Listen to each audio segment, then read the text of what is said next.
one of the things that's very striking is how political campaigns have honed their skills of targeting the persuadables, the middle group, the ones who go one way or another, to vote.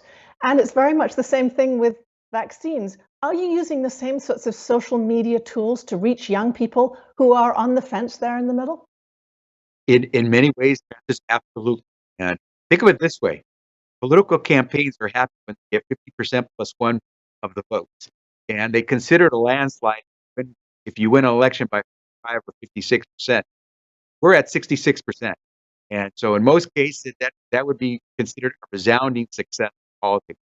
But we know we're playing with need to vaccinate people against a deadly virus. So 66% is great. The president would hope to get 70% real soon, but we want to get as close to 100% as possible. And so the game is not over until we make sure Americans are safe. So Dr. Fauci has warned that the Delta variants could cause a lot of problems in the future.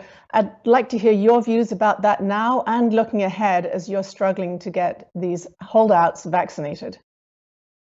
It's a scary thought, a very chilling prospect to allow a variant like the Delta variant to sort of take over when it comes to COVID. And what we know is that we've got really good vaccines that help protect Americans against the COVID-19 virus and disease.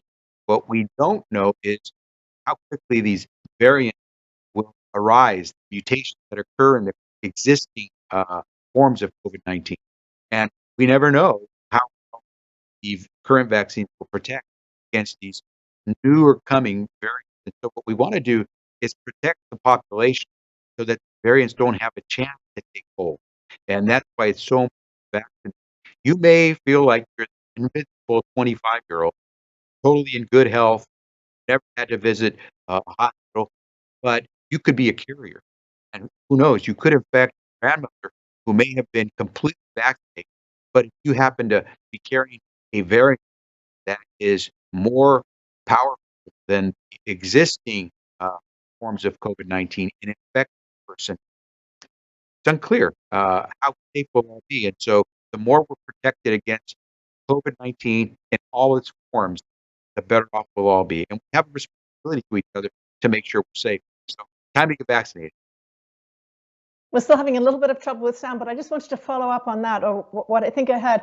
So could we have a new variant that is actually more dangerous for young people if we let this virus just rampage across the parts of the country that are not well vaccinated? Francis, the virus is always mutating, and we never know what form it will take. But certainly when it mutates, the forms that are more resilient against vaccine, forms that have more an ability to take over the body host, are going to be the ones that worry us most, and therefore the ones that will survive against a good vaccine. And so what we want to do is provide the blanket protection for society so that these variants don't have a chance, that we can catch them before they spread too far. The Delta variant detected places like India first, but quickly, even though countries were trying to protect themselves, take the UK.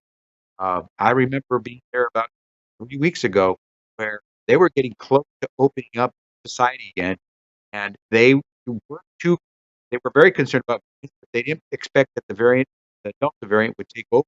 Well, today, that's sweeping through the UK, and now, of course, talk that it will become the dominant variant here in the US as well.